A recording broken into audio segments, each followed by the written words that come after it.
There will be theme music eventually. Oh, you know what? What's up? We've been There's a live the whole 30 time. second. Well, there's a 30-second delay. So it like was back recording that Nice. So 30 second everything is delay. good. Yeah, so We've been it streaming this whole time. it's already recording for 30 seconds in the delay. Perfect. So let's just jump into it then. As you all are already probably aware, we're going to keep this one a little shorter. Yeah, you might be Um, aware of yeah, it. if you missed that. Yeah, I am Drew. This is Maceo. We are here to talk about culture and the Canvas, canvas. Canvas canvas culture. culture I with do the have to address one thing. What'd you say? nothing. Go on. I said I do have to address one thing. Apparently, there have been some comments left on some streams recently. Apologies to anyone following, i.e., Daniela, for leaving some comments and us not getting back to you. Sorry for the siren in the background. And yeah, please let us know if there's any topics or things that you are interested in seeing us cover, whether it's in the art world Yeah, or what was the question, by the way? Was that it? uh, I didn't even Still actually. haven't even responded to it. Oh, Brutal. I know. Right? I told her. I was like, "Yeah, we're gonna talk about that." yeah, we're gonna talk about it and completely ignore the That's question. oh god. Actually, I'm going to. I think she said. I think it was about the Grand Central article we covered, but yeah, let me pull it up Oh, now. nice. The Grand Central article. More, I know you can hear us right now. What was the question? Oh, this is awkward. Okay, Humans of New York. you want to talk about that one? Was it the Humans of New York one that she had a question about when he was transforming the Brandon Stanton 10,000 portraits to choose from for the exhibition? I think so. I, Oh, I still don't see the question though, but whatever. I don't want to waste any time. We'll get to it eventually. yeah, we're still Yeah. figuring out, like we Sorry, said. guys. Streamlining Uh, it. we'll come back to the Grand Central. Portrait questions.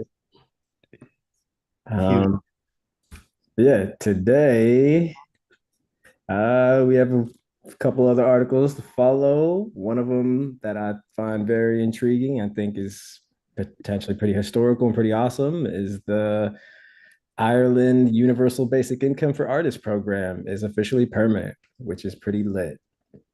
You're Uh, just saying that because of the homie who's over there. Absolutely. Shout out to Doyle. I hope you qualify for it. Incredible linguist and poet and wordsmith. Shout out to Craig Doyle. But yeah, shout out to just artists in general. Shout out to Ireland for advocating for the artists. That's a big part of what we do on this, on this stream, on this platform, advocate for artists. And so Ireland, apparently it was in trial for the last 3 years. I did not know that. I've been living under a rock apparently, but it is now officially permanent, which is awesome. And something that I think one of the more noteworthy things is, I'm not an economist or anything. I don't know how these types of things work, but it sounds like they made like it was beneficial for the economy. They had a certain budget for artists, to put towards this. It says it somewhere in here. Was it like 8 million or something? Totally doing a terrible job, but nonetheless, there it was. Yeah. The announcement follows the release of an external report by UK-based consultants Alma Economics, which found that the pilot cost 72 million to date, but generated nearly 80 million in total benefits to the Irish economy. That report also found that recipients, arts related income increased by more than 500, is that euro, I believe, per month on average. Income from non-arts work decreased by around 280. So it seems like it was kind of like beneficial for all parties, which is intriguing. When I think about universal basic income or like government just cutting checks for people, my mind doesn't always equate to like we're gonna, the economy will be healthy because of this and actually like grow in some capacity. But yeah, that was a pretty cool takeaway. Yeah, I mean, I find it very interesting. I think that it's empowering and it like sort of gives like a national support to their culture and you know, help to fostering that. And I don't know, I feel there's a lot of programs that do this in the US. I think in the US, maybe our government doesn't give as much to the artists. Although I didn't they've had arts programs in the past that have been similar, like with the New Deal, there was like some programs and things like that, if I remember correctly. Word. So yeah, it's pretty interesting. But it's only 2,000, it's only 2,000 people who get this. That And is it's a big place. There's probably thousands upon thousands of artists. And so that, definitely. and they wanted to expand it. I guess they had like what, like almost 10,000, like 8 to 9,000 applied, maybe like 10,000 or something. You Yeah. know, I wonder if they could expand it up to 10,000 if it would just keep growing and where they're going to take it. It sounds like it is something they want to like build upon, Mhm. but and also I don't know if there's a lot of support for the arts or how the economy and the arts is in Ireland. So for them, probably major deal. Yeah, it seems like they're leaning into it. To your point about like scaling, they do talk about it. There's a quote here: "The economic return on this investment in Ireland's artists and creative arts workers is having an immediate positive impact on the sector and the economy overall," Patrick O'Donovan, Minister for Culture, Communications, and Sports, said in a statement. The report further estimated that a permanent, scaled up program would likely result in artists producing 22% more work while lowering the average cost of art to consumers by 9 to 25%. So yeah, I mean, it sounds like they're leaning into it and going to try and scale it and hopefully get more artists involved in the program and maybe My make. little critique, though, sorry, not to cut you off. My Yeah. criticism, like if you couldn't tell, like I'm just holding back. Like I know you got something to say, bro. Facts. I think it's great to support the arts. Do they have? They must have these programs for other things like STEM. And so, Ooh. like I think that would make better news because the arts, or unless that relates, because arts and science can Mhm. sometimes like come back. Overlap. Material science, yeah, there's a lot of like, creativity is always useful for people. So, but I was a little bit like, where's the STEM? Where's the STEM money? Yeah. Science, technology, engineering, mechanics, mechanical, you know what I mean? So No, it's this like, is true. I'd be curious to or see if no, math, science, technology, engineering, math. there you go. Mechanical is tied into the engine.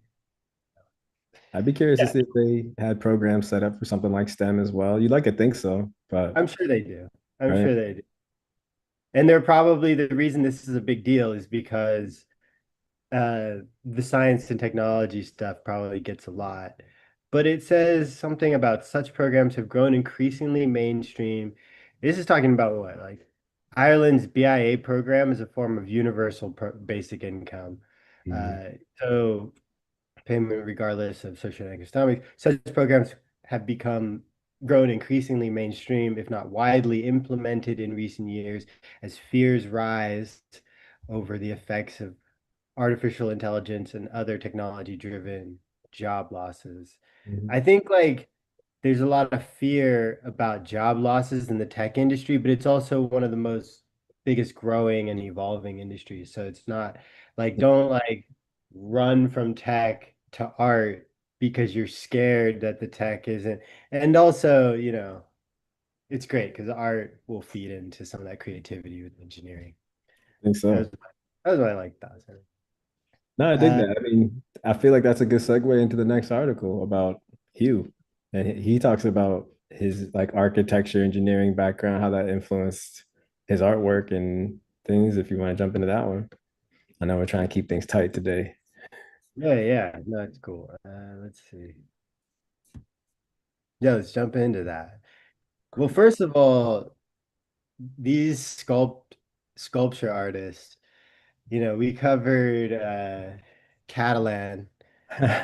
Theo Catalan. And this first image that I saw with like the hangers just immediately made me Yeah. think of Like the rib cage and the vertebrae. ribcage hangers. It made me think of the Maurizio piece. Yeah, and oh, sorry. No, it's awesome. I wasn't familiar with you before reading this article, but I'm a fan, low key now. I love again, it's just to you pointed out again while when we were discussing what we wanted to cover, just about his journey, from school to residencies or whatever, maybe not residencies, but just from school to being where he is now. And obviously that's something that's like a common theme in a lot of what we talk about, work, creativity, pursuit of happiness, dreams, all the above. And I think the journalist did a good job highlighting that in this article with Hugh. And he seems to be someone who, again, is really dedicated to his craft, has kind of like been at a few different levels in the industry, working his way up, and then obviously had some really nice breaks and things, and is in the position he deserves to be in, I would say, based on his hard work and dedication. But I yeah, mean, I'm a fan. it's interesting. Like we've done a few interviews with artists, and inevitably, when you're doing an interview with an entrepreneur, an inventor, or an artist, um, you know, you kind of get a bit of their origin story. I feel like when you did the Paul origin or Paul interview, you did like comic book heroes. Or was that was Diego Diego, interview? yeah, Diego. I think I said like origin story. Yeah, And so he has like a really interesting origin story. And obviously, as like someone who comes from like the arts, or I mean, from the sciences, this speaks to me. His architecture fed into his uh, artwork. And it reminded me of a little bit of, do you remember the Fountainhead no, book? the book, We were supposed, it was like, family book we were supposed to read. I thought that yeah, that was the longest. Yeah, no, I didn't. I okay. barely finished Well, the one before, bro. The freaking C.S. Lewis. So now I oh did. yeah, yeah. Well, I mean, I only bring it up because he went to architecture school. That book, The Fountainhead, is about architecture, and it's sort of like you see like these two paths potentially for kinds of artists. We've talked about different kinds. There's obviously many paths, but you might break it down into like this more like structured professional, and he kind of explores in the book, and then like this sort of person who creates organically from like the earth. And so he has this whole thing going where he has like these chairs, Yeah, these artists, and Hayden, and those like trees are like growing out of it. yeah, And I thought that was great. But then I was like looking at the picture and I was like, the trees are off to the side. yeah. And as someone who's around art, you instantly are like, how are those stairs like, Exactly. those I was chairs, gonna like, say exactly. How are yeah, how are they are they staying? not tipping over? Yeah, it's so wild. And it just speaks to, I think that speaks to his background in architecture and design about just how, exactly. Yeah. Yeah. So dope. And he did 100 of these in one show. This is a great show. I like it. Trying to find where he has a really cool quote about, because they talk about like, the materials like returning back to their origin. Mm. I'm trying to find that quote that he said the material choice, the shape, even the site, it's all about that relationship between the artificial and the organic, which I thought was pretty interesting. He's, you know, clearly familiar with different types of wood and things. I think he said when he was in New York, they talked about him, right? Like picking up like scraps and stuff and like literally dead, trees or lumber and finding ways to incorporate that into his artwork. So I dig it. And a lot of that knowledge came also by way of school. Like he asked him at some point, the interviewer, if like his education sort of like, how it fed into his artistry. And it was interesting because he was like kind of like, yeah, there's a bunch of stuff that I basically just forgot.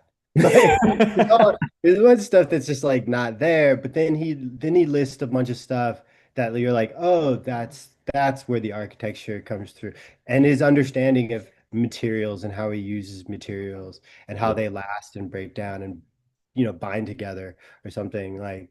And it was the whale one is the The one. whale one sounds, yeah, that's like one of the more current ones I think that he's working on, right? Yeah. The whale one sounds fascinating. They talk about like the camouflage and stuff, which seems to be a theme in his work. But he talks of, I love the idea, apparently, that it's just gonna like disintegrate into the environment, I believe, right? Eventually. He's like, it's not a permanent installation, but it's also not temporary. Something in between. And I'm like, that is interesting. Well, you saw, did you catch the part about his student project? Like Uh, like the I think blind it taste testing thing or is whatever. What? Yeah. behind hands behind your back. Yeah. But then he was like, the police got called, and he basically comments real quick that, that's like the police report is of Providence. Right. Providence. Yeah, Like exactly. the best, So dope. document yeah. Very dope. Very dope. Shout out to you, Hugh. I think the last thing I'll say about this one is uh his the race aspect that he mentions, which is just relatable, being, a black man in America. I believe he's also queer, but he mentioned, what is the interview asks, you've talked about resisting being pinned down, especially by race or identity categories. Can you say more about that? To which he responds, it's complicated. I'm a black man and my work gets interpreted that way. I've had curators impose very specific interpretations, racial or political, that aren't necessarily there. One piece, a burning picket fence, was read as a comment on the KKK or black home ownership trauma, but I just made a burning picket fence. The piece wasn't about race explicitly, more about the impossibility of home ownership or the American dream. But because I made it, it gets read that way. I know that you and I can both relate to that. You have spent some time, obviously, creating certain things with, you know people have an expectation about what you should be writing about or creating based on how you look. And yeah, nobody wants to get ripped off. That's So that's obviously a major theme in this country because people, we had racism, have racism, different types, and the lasting impact. So you can't really, it's difficult to navigate when you're trying to make themes or work on projects that are universal. He talks about how the skeleton is it's universal. You can't tell by the structure of a skeleton gender, race, identity, really. Well, you can test the DNA. yeah, That stays, and then you'll know. But no, I mean, by the structure, that's like a universal theme, and we're all hung up on things, So that art piece for that thoracic cage is hung is pretty interesting. yeah. I like the boat too. Sorry, I keep getting caught. I keep Yeah, finding. I'm like, oh shit, damn. that's This. great. Yeah. The boat is not. He calls it the Good Samaritan. It's a wooden lifeboat, full scale, but it's created in such a way that you can't sit in it.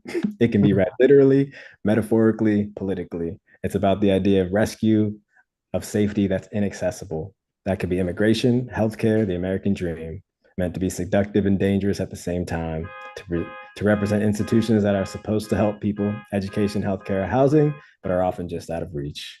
So, yeah, we don't got to read the whole article, but it's a lot to take away here. I'm a fan. Cool. We got a couple of minute. I mean, we could mention the others. There was like some good sales.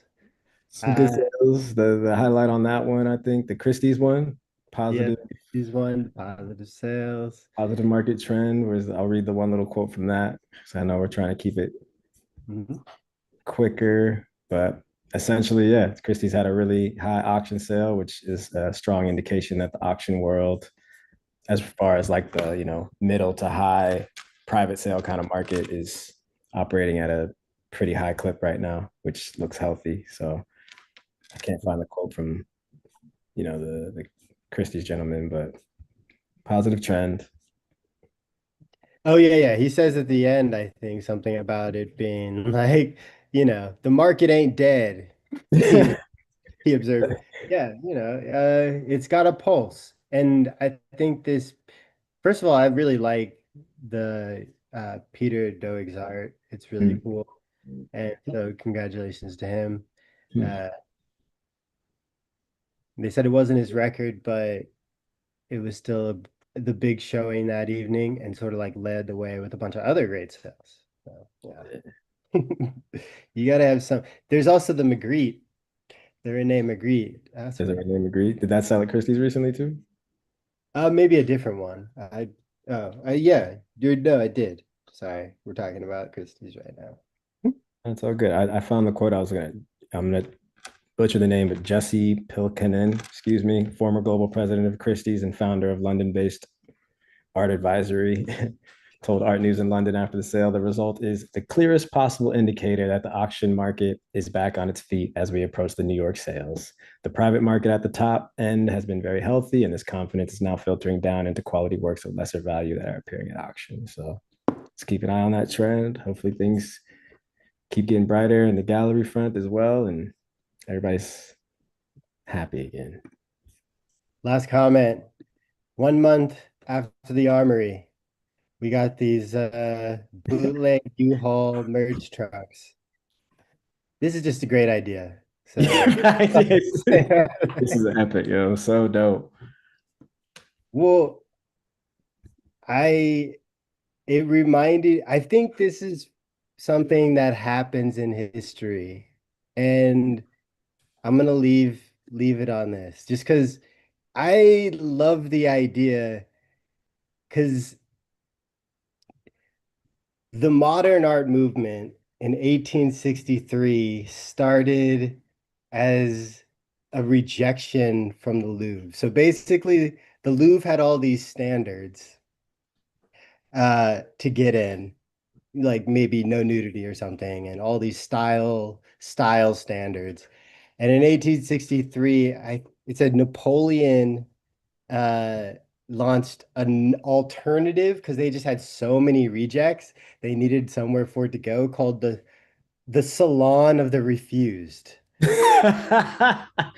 That's my next album name, bro. That's fine. Yes. And so in 1863, the Salon of the Refused was launched, and then you got a Manet in there, Edouard Manet, and Wow. uh, just That's doing no, work. that's a great piece of little history, bro. Thank you for that. Some of that context, man. What you're saying is this could potentially be the next iteration of how we might be interacting and consuming with art, maybe potentially. I mean, it's this is more of an economically priced out standard, but I'm guessing a lot of there was probably that going on back then too. I don't know a lot about it, but yeah, I mean, obviously it's a little bit different, but I love to see like people working outside the system or directly outside the system. I feel like I've seen a lot of artists do this at like Cannes, they screen, it's just a part of it. And so if you get attention doing that, shout out to you. Facts. I'm a big fan. There's one of my favorite things too is that they talk about, I guess, because they did it in like Chelsea area, I think, right? During the Armory. And it said they got a bunch of tickets. But how they do the Yes, they tickets auctioned were, off the yeah, tickets. it's so genius. Each one of the tickets was framed and sold for the same price as the fine. Yo, shout out to these guys. What are their names? Chase and Lundquist, I think. Shout out to them. That's so dope, man. That's exactly what I like. We've talked about people getting creative when the market's weird, and this is kind of exactly what I was hoping to see. Something like this. It's exciting. So let's continue to stay creative and get creative. It's lit. Yep. All right, bro. Well, you got any news? Uh, Nah, man, not nothing. Still nothing. Not a whole lot to report. A lot's brewing, but definitely soon we'll have some major updates for sure. How about you, man? same. Same. But cool, man. We could park it there. No sign offs or anything. We love you all.